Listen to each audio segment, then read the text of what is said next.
Muy bien, bueno, la primera mesa es sobre sociedad digital y sus tendencias y pues a mí me da muchísimo gusto tener con nosotros el día de hoy a la doctora Nuria Sanz, quien es la embajadora aquí en México de la UNESCO y es una fuerza de la naturaleza. Aquí tengo su currículum, no se los voy a leer. Voy a decir nada más una serie de puntos que me parece que son muy importantes para saber el dinamismo, para conocer el dinamismo con el cual ella ha venido a México y ha hecho toda una serie de temas que están definitivamente transformando algunas cosas en nuestro país.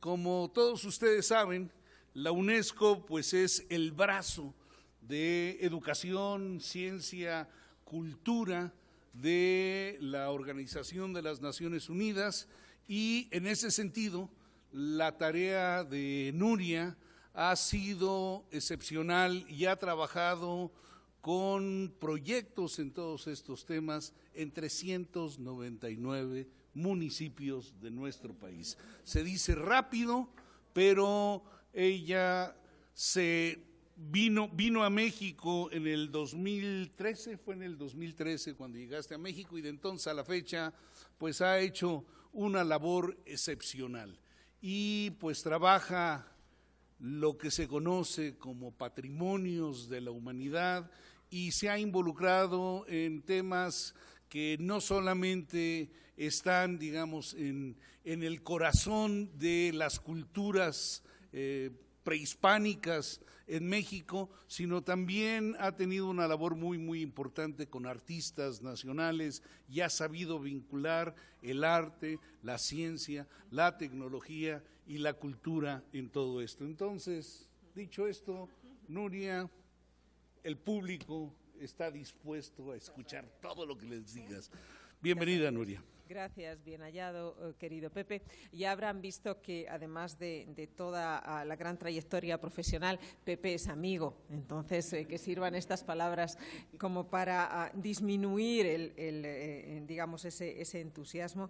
Pero estoy muy contenta de estar aquí y cada vez que Pepe dice, pues se me ha ocurrido esta idea, pues seguro que es una idea inteligente y en esa queremos participar. Así que muchas gracias.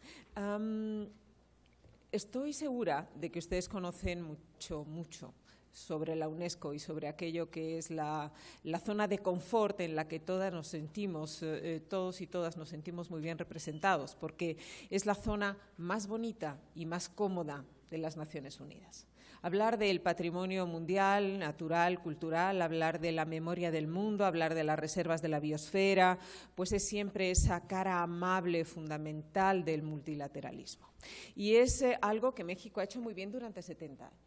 Y que nuestra institución y 195 países se lo han reconocido, es el primer gran país de memoria del mundo, el primer gran centro, el gran epicentro de pensar las políticas de patrimonio cultural tangible e intangible, es el lugar que hace memoria año con año de todo su patrimonio documental, es el lugar donde hay un ejercicio sistemático de una idea fantástica que es conservación, pero con gente, y esa es la idea de la reserva de la biosfera, y esa es una idea mexicana, desde el año 72, y evidentemente ha hecho una mella y un hueco especial a la hora de pensar los procesos de conservación integrada en el mundo.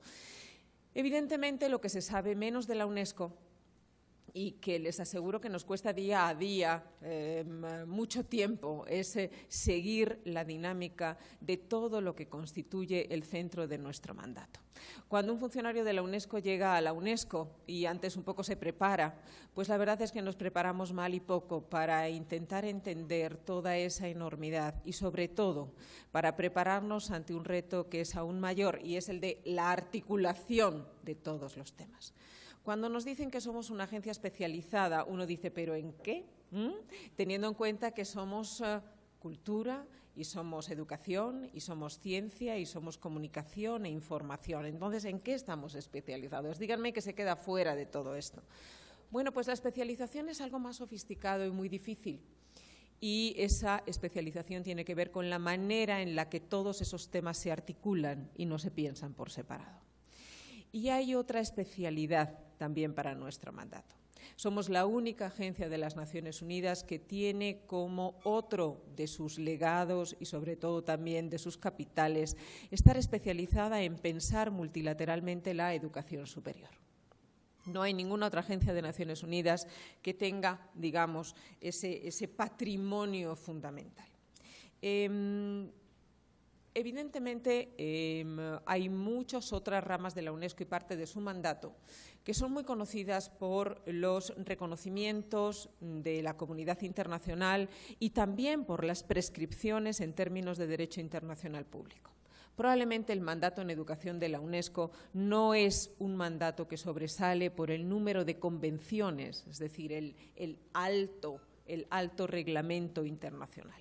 Si ustedes comparan algunos sectores, como el caso de la cultura con el sector de la educación, pues UNESCO ni más ni menos tiene 7 grandes convenciones internacionales en cultura.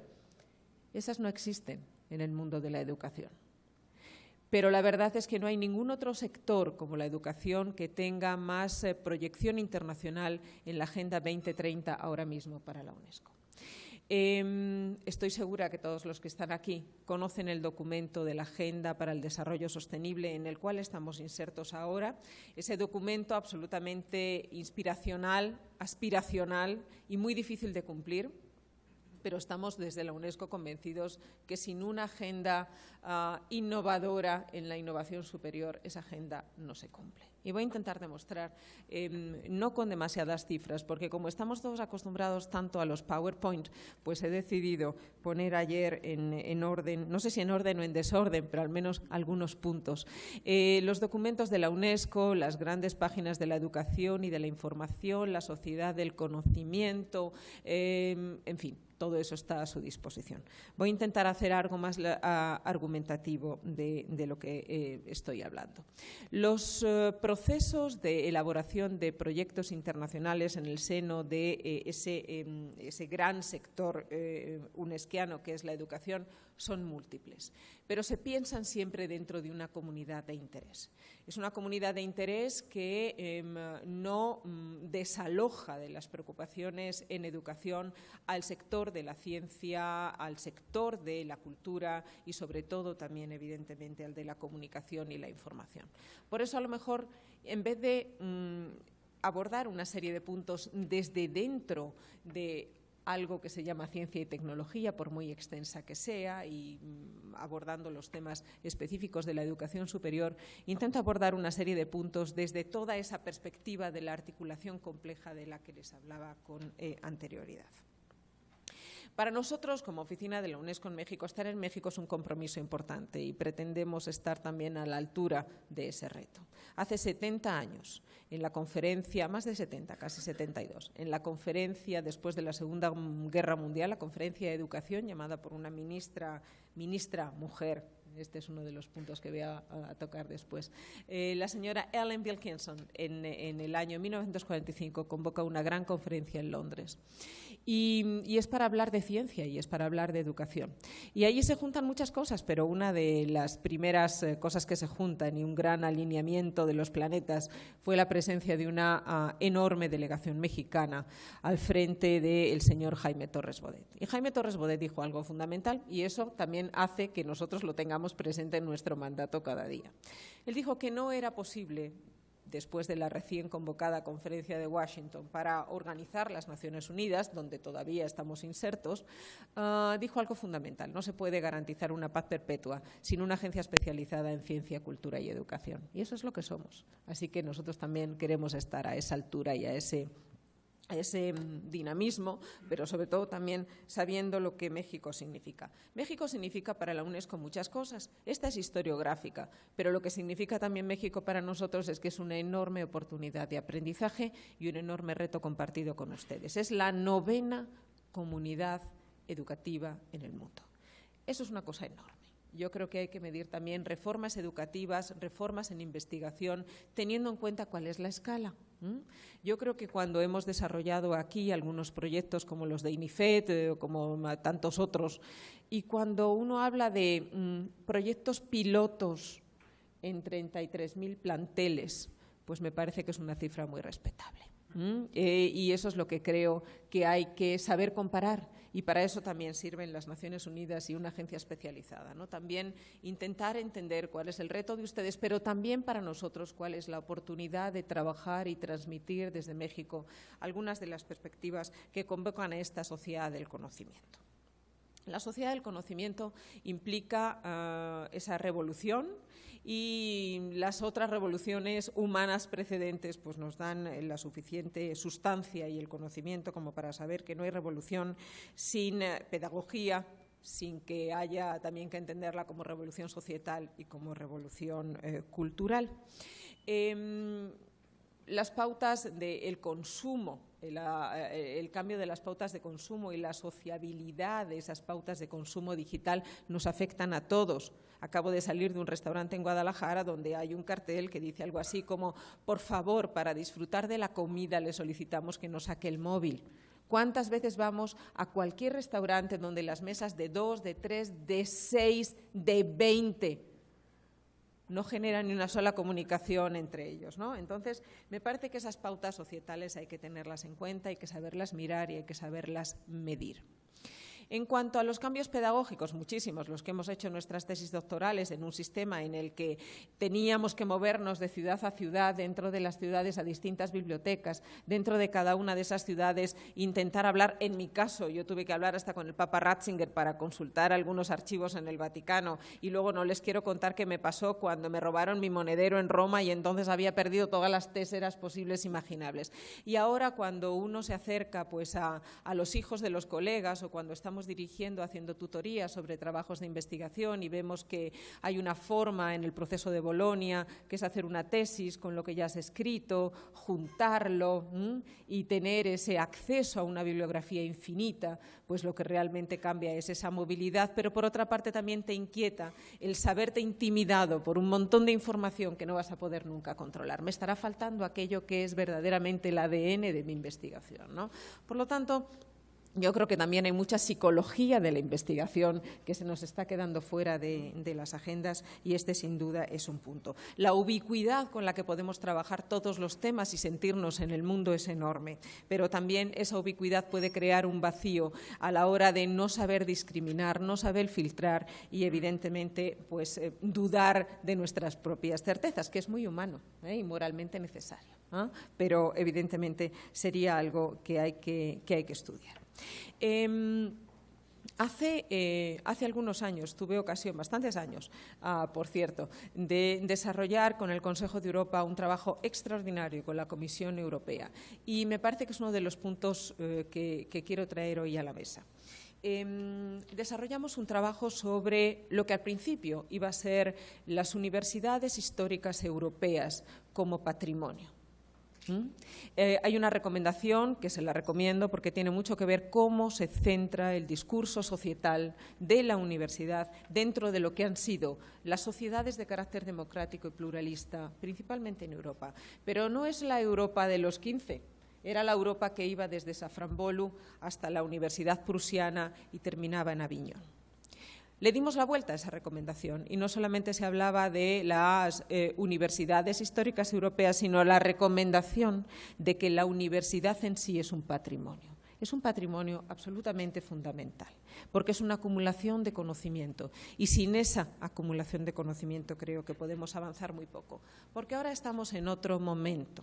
Ahora estamos en ese momento de la gran revolución digital, de esa gran producción e intercambio de conocimiento, pero la pregunta que se plantea la UNESCO ante la sociedad digital o ante la sociedad de toda esta información digitalizada del Internet de las cosas es: ¿verdaderamente esto acelera el progreso humano?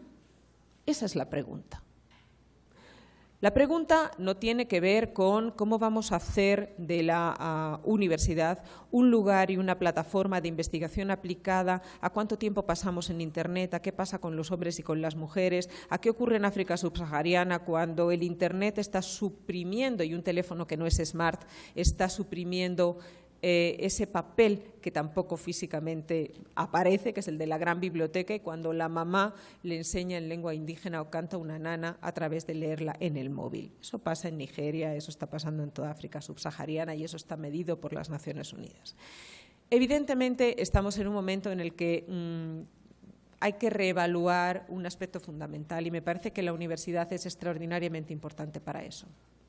Y no es ni más ni menos que evaluar de qué forma esta gran revolución que se nos avecina también nos deja tiempo para lo gradual.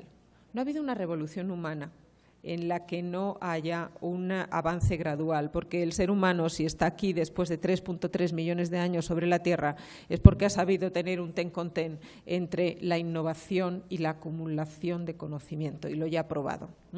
Probablemente podemos pensar con los paleoantropólogos de dentro de 50 años que ¿cuál va a ser la dimensión de nuestros pulgares? Esto es algo fisiológico. Pero más allá de todo eso, ¿cómo vamos a intentar enfrentar esta aceleración del cambio? Pero no dentro de los esquemas de las infraestructuras. Cuando comentaban esta mañana las infraestructuras, cómo tenemos que cambiarnos, pero ¿cuál es la pregunta de la sociedad que queremos? Esa es la pregunta que no podemos abandonar. Estamos hablando de sociedades que van abocadas, y parece casi un vaticinio muy presente, un vaticinio acelerado, que es el de la inteligencia artificial.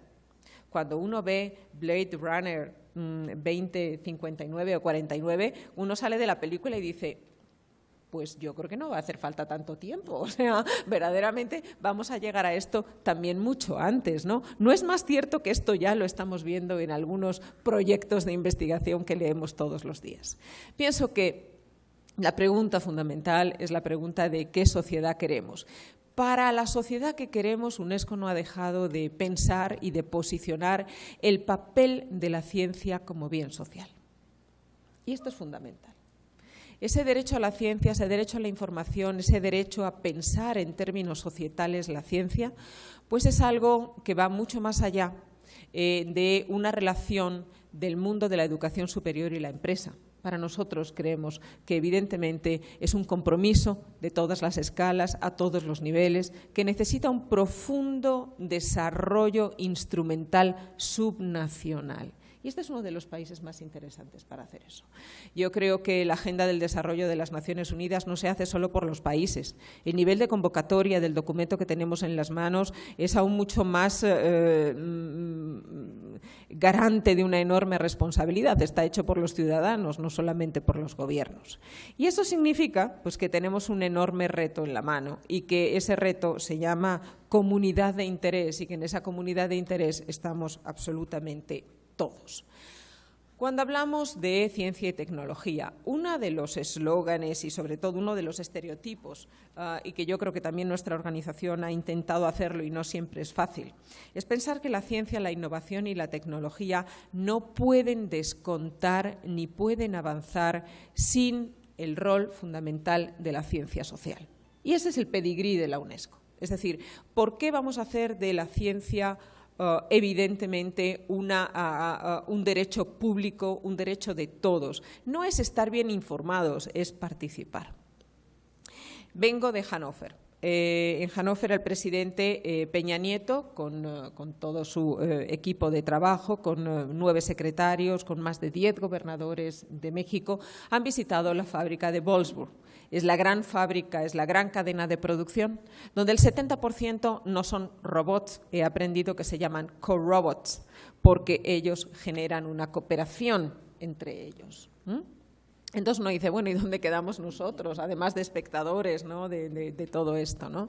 Cuando la inteligencia artificial sea capaz de tomar decisiones por sí misma, entonces me parece que habemos acabado definitivamente con ese diálogo necesario con la ciencia social. Y me parece que cualquier institución de educación superior no debe de olvidar que somos sociedad, que necesitamos esa acumulación de conocimiento, que necesitamos pensar quiénes somos y que lo necesitamos pensar fuera de la ciencia básica y no solo con la ciencia aplicada. La ciencia aplicada evidentemente es necesaria, la ciencia básica también, pero ambas dos no son suficientes. Y creo que hay un papel que la sociedad entiende mejor que nadie y es la mancuerna entre la ciencia social y todo lo demás y todas las demás disciplinas. Entonces creo que este sí que es un punto, al menos para nosotros, extraordinariamente importante. Con el Gobierno de Guanajuato, y eso es lo que hemos ido a presentar a Hannover, hemos realizado un año de colaboración. Y va en este sentido, en intentar demostrar que la innovación es de todos y para todos, a cualquier nivel y en cualquier geografía. Y es intentar demostrar que una agenda de innovación es absolutamente transversal, hemos estado juntas en algunos de los seminarios, es absolutamente transversal y que se necesita innovación en el ejercicio de lo público, que se necesita innovación en lo ejecutivo, en lo legislativo, que se necesita innovación y que para todo ello son tan importantes aquellos que piensan la robótica como los que piensan la antropología aplicada. En un momento en el que en México llegamos a esas semanas iniciales a una elección presidencial, que además es la de mayor ejercicio democrático, una plataforma enorme. Hay pocas sociedades que lleguen a ¿cuántos? 83, 85 millones de votantes. Eso, o sea, es un aspecto enormemente relevante, ¿no? En todos los niveles de gobierno, con miles, más de 30.000 cargos públicos que hay que elegir. Bueno, en una circunstancia como esta, pienso que es muy importante hacer trascender la innovación en todos aquellos patrones. ¿Qué piensan también los candidatos políticos sobre el tema de la innovación? Cuando la innovación no pertenece a una disciplina, cuando no pertenece evidentemente a una carrera específica y cuando no pertenece solo y exclusivamente a los grandes centros de investigación y no solo corresponde a todas esas infraestructuras. La innovación es sociedad, ¿no? Entonces, ¿hacia dónde vamos? Agendas digitales. No entiendo el desarrollo de los gobiernos abiertos, ni de las agendas digitales, ni del mundo de la investigación y de la ciencia por separado. Es verdad que sí que nos gustaría trabajar en lo venidero, en una agenda digital mexicana que tiene una trascendencia para lo que va a ocurrir en el próximo sexenio, pero que tiene una trascendencia fundamental para esa novena comunidad educativa y para lo que quiere ser México, para el ejercicio del derecho, para la sociedad de derecho y, evidentemente, una agenda digital que trascienda el mundo de la investigación y el mundo de la educación superior y que ponga el mundo de la educación superior a favor de pensar una agenda social de la innovación para México. Y yo creo que aquí también se cuentan con las mejores mentes y las mejores manos y capacidades para hacerlo. Eso sí, un poco más de ciencia social comprometida. Yo creo que hay mayor compromiso de la innovación, porque siempre se ha visto así en la ciencia social, en la ciencia básica y en la ciencia aplicada. Yo creo que uno de los retos que nosotros tenemos que enfrentar es un mayor activismo social de la ciencia social, ¿no?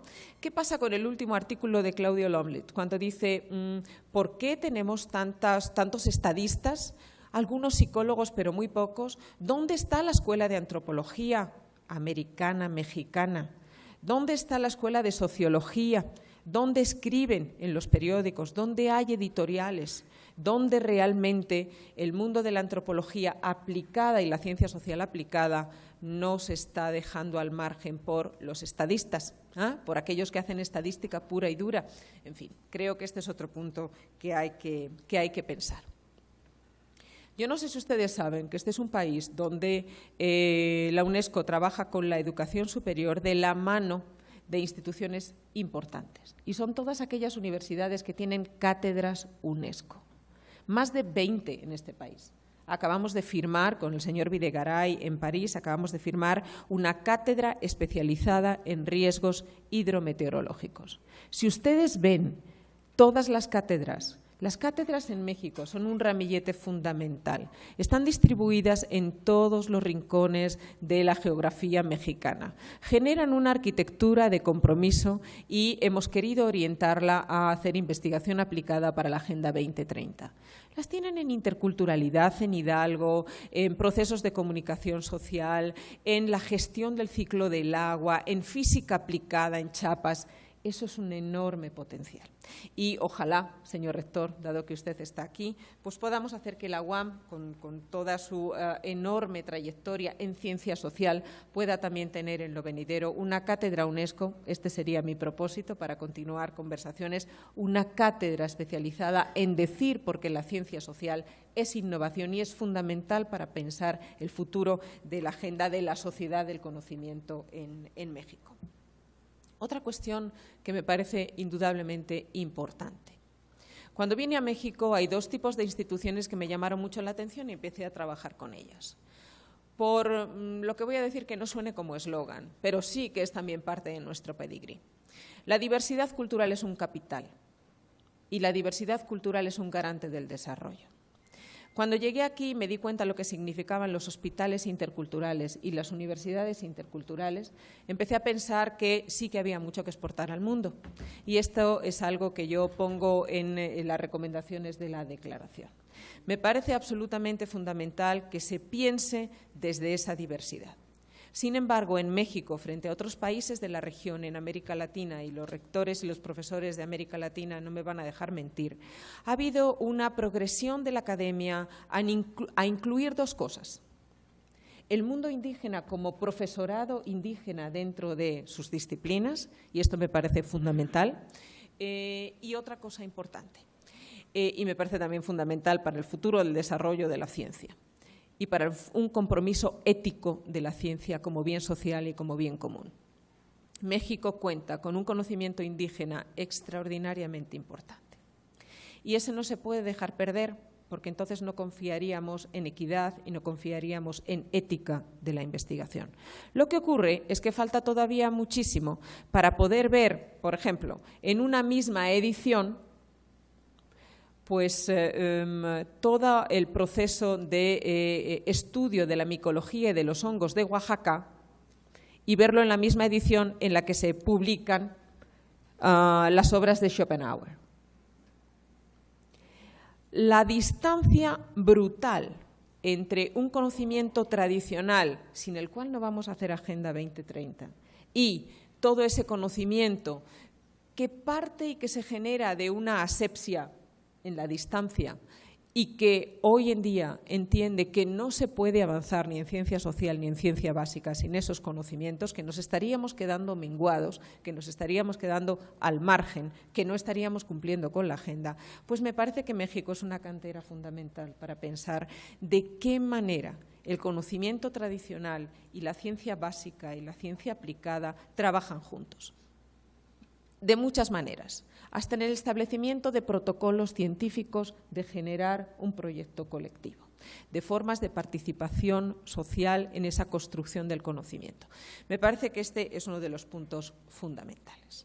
Otro punto que quiero tratar tiene que ver con esos procesos de triple hélice y de cuádruple hélice, ¿no? El decir que verdaderamente procesos agenciales y procesos gerenciales y procesos empresariales tienen que darse dentro de los grupos y de los programas de investigación está muy bien. No digo que no. En el caso de Guanajuato hemos estado juntos en Langevio y a mí me ha encantado una de las propuestas donde realmente se cubren pues bastantes objetivos. Primero, incentivar con un mejor sueldo a los investigadores. Porque la ciencia y el compromiso y la innovación pues también significan número de empleos, familias, reconocimiento social y también un digno reconocimiento en términos de ingreso mensual y anual para los investigadores. Investigadores que han decidido cómo. Hemos sido los primeros que hemos publicado en Science y en Nature la cadena genética del maíz antes de nuestros amigos norteamericanos, pero ahora resulta que tenemos esto tan menguado. Tenemos aquí en Guanajuato una vega fertilísima muchísima, no tenemos un puerto, pero es evidente que estamos innovando en términos agropecuarios más que ningunos otros estados en América Latina. Entonces pongámonos a trabajar en este sentido, y lo están haciendo. No tengo nada en contra de eso, al contrario. Siempre valorar esas iniciativas, pero es verdad que también pienso que hay que repensar la relación de lo público con lo público y de lo público con lo privado. ¿Y cuál es el papel de la empresa?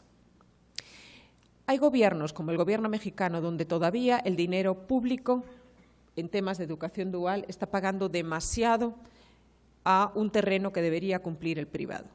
Hay otras sociedades donde lo privado es tan enorme su capacidad adquisitiva para la generación de conocimiento que se están apropiando de la forma de hacer ciencia y, por lo tanto, de que la ciencia quede muy disminuida a la hora de ofrecer esa idea de ciencia como bien común, de ciencia como bien social. Y lo he discutido mucho dentro de foros empresariales. Siempre hablamos, y esta es una cuestión que me parece importante, siempre hablamos de algo así como la responsabilidad social corporativa. Si hacemos una lectura de qué proyectos se pagan con esa responsabilidad social corporativa, pues la verdad es que uno dice, esto habría que llamarlo de otro modo.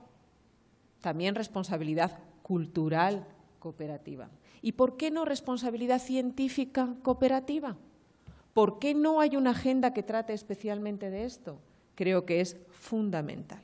Y también una exigencia de lo público y de lo privado y de toda esa cuádruple hélice. Me parece fundamental. Otro punto que dejo sobre la mesa antes de acabar y tiene que ver con el Producto Interior Bruto. Cuando la Agenda de las Naciones Unidas llegue al 2030 y podamos desarrollar otro producto que no sea el interno bruto, sino el intelectual bruto, estaremos, sin duda, en un mejor posicionamiento para afrontar otra 5.0 revolución industrial. Muchas gracias.